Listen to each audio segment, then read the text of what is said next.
This is Kuwari Pass and we are going to first time this way. Kuwari Pass માં બહુ જ મજા આવે છે. આજે ફર્સ્ટ ડે છે. એ તુગાસી વિલેજ છે એનું નામ. And that was wonderful experience. Seriously બહુ મજા આવી. અને ઋતિશ તમારો અનુભવ કેવો રહ્યો મને કહો. ફર્સ્ટ ટાઈમ તમે ટ્રેક લીધી છે. જોરદાર છે. કુંવારી પાસ મસ્ત ઠંડી છે એકદમ. અત્યારે 5-6 ડિગ્રી હશે. -10 -15 સુધી જશે. રાતના સમય બહુ ઠંડી હશે. અમે લોકો એકવાર ટ્રાય કરાય. It's a wonderful trip. Trek and ultimate મસ્ત છે એકદમ વ્યૂ બધો. એકવાર ટ્રાય કરાય લાઈફમાં. અત્યારે તમને આ જે દેખાય છે ને ધૂળ ને પર્વત ને પાઇન્સ ટ્રી એ બધું આજે દેખાશે, કાલે નહીં દેખાય. કારણ કે કાલે અમે લોકો સ્નોમાં આવીશું. દેટ મીન્સ કે અમે સ્નોમાં ક્લાઇમ્બ કરીશું. એન્ડ અને એ વખતે રાત્રે મતલબ -10 -15 સુધી જશે. ગિયર્સ બહુ જ ઇમ્પોર્ટન્ટ છે. અમે લોકોએ -10નું જેકેટ લીધું છે તો બી ડરી રહ્યા છીએ. ઠંડી તો છે અત્યારે. જોરદાર છે. વોર્મર જેકેટ્સ બધું મસ્ત એટમોસ્ફિયર છે. અને એટમોસ્ફિયર બહુ ફાઇન છે. બહુ લાઈક મતલબ જે પોલ્યુશન વાળું કહેવાય ને એટમોસ્ફિયર એ અહીંયા નથી. અને એ જ વસ્તુ બતાવે છે કે આપણે ખરેખર કેટલી બધી જરૂર છે ટ્રીઝની, કેટલી બધી જરૂર છે ગુજરાતમાં, અમદાવાદમાં. અને જે રીતે સિમેન્ટના મકાનો કરી દીધા છે, ડેવલપમેન્ટ બહુ થઈ રહ્યું છે, પણ અહીંયા જે વ્યૂ જોવા મળી રહ્યો છે એને લઈને અહીંની જે હવા છે ને એકદમ શુદ્ધ છે. કદાચ પાછા આવીને અમે અહીંયા બહુ બિંદાસ છે, બહુ જ મજા કરી રહ્યા છે. પણ પાછા આવીશું ત્યારે અમને એવું લાગે છે કે અમે થોડાક બીમાર પડીશું, કારણ કે એ વખત ત્યાંનું પોલ્યુશન છે ને એ એડજસ્ટ નહીં થાય એટમોસ્ફિયરથી.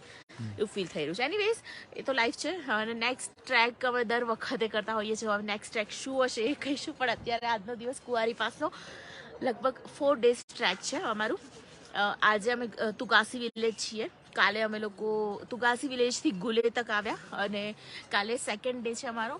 સેકન્ડ ડે પછી થર્ડ ડે સમિટ છે. સમિટ મીન્સ કુંવારી પાસ જેનો ટોપ પર છીએ ત્યાં જવાનું છે. એન્ડ અમે લોકો ઇન્ડિયાનો ફ્લેગ હોસ્ટ મતલબ કરીશું. અને ઇન્ડિયા ફ્લેગ છે એ ફ્લાય કરીને અમે લોકો નીચે આવીશું.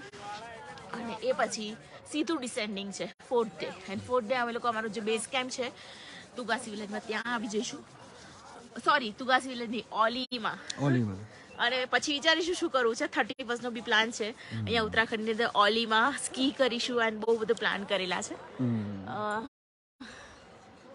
ઋત્વિશ, મેં તો બહુ જ બધું કહી દીધું કે શું કરશું, પણ ફર્સ્ટ ટાઈમ તમે ટ્રેક કરી રહ્યા છો. ફર્સ્ટ ટાઈમ છે. મારા થોડો વખાણ તો કરો. મતલબ એક્સપિરિયન્સ કેટલો કામ લાગે એક્સપિરિયન્સ સારો છે ને. મેડમે 4-5 વાર ટ્રેક કરેલું છે એટલે મને આ વખતે સાથે લઈ ગઈ છે. સારું છે એક્સપિરિયન્સ, નોલેજ સાથે. અને આમ બી ફર્સ્ટ ટ્રેકમાં ઠંડી જોરદાર છે. -15 -20 ટીવીમાં જોયેલું છે અત્યાર સુધી મૂવીઓમાં. આજે 4 દિવસની અંદર ફર્સ્ટ ટાઈમ આપણે એક્સપિરિયન્સ મળશે. ના પણ સારું છે લાઈફમાં એકવાર એક્સપિરિયન્સ કરાય આવા ટ્રેકનો.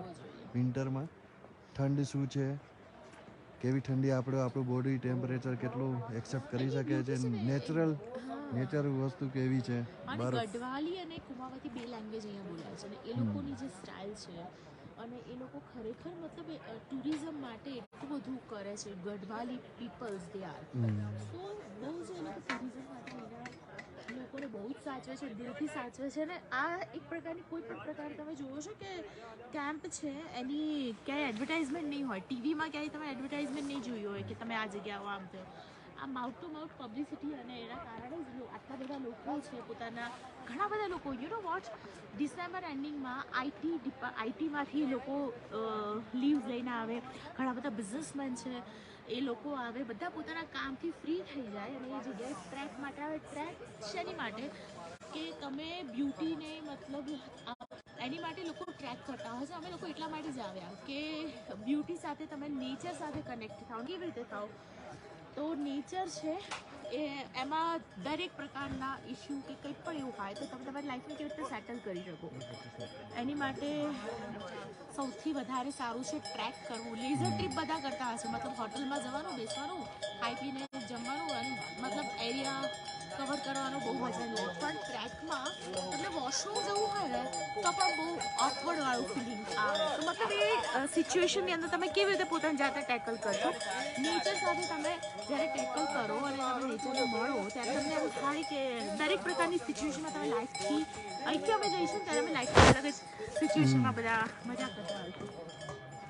ઠીક છે તો ગાઈસ, તો નેક્સ્ટ ટાઈમ ગમે ત્યારે ટ્રેક કરવાની ઈચ્છા હોય તો એના 10-15 દિવસ પહેલાં વોકિંગ એક્સરસાઇઝ કરી લેજો, કારણ કે મારું ફર્સ્ટ ટાઈમ છે, મને થોડુંક ટફ પડે છે. ના actually you know what, you are best just because કે તમે 1 મહિનાથી કરી રહ્યા છો, વોલીબોલ રમી રહ્યા છો. વોલીબોલમાં તમને પગની એક્સરસાઇઝ, મતલબ અહીંથી હાથની એક્સરસાઇઝ, પગની એક્સરસાઇઝ બહુ ઇમ્પોર્ટન્ટ છે. અને મારા કરતાં બી બહુ સારું વોક કરી રહ્યા છો, મતલબ એ બહુ સારી વાત છે. બ્રીથિંગ એક્સરસાઇઝ, મને એવું હતું કે મારી બ્રીથમાં પ્રોબ્લેમ થશે અને કદાચ વધારે ઋત્વિકની બ્રીથમાં પ્રોબ્લેમ થશે, બટ યુ નો મતલબ મારા કરતાં આમ બી આપણે એકબીજા માટે જ છીએ ને. નહીં but you are the best યાર. ચલો ગાઈસ, bye. એન્જોય. Enjoy, કાલે bye. પાછું લાઈવ થશે, નવી જગ્યા બતાવીશું. બાય. Yeah, bye.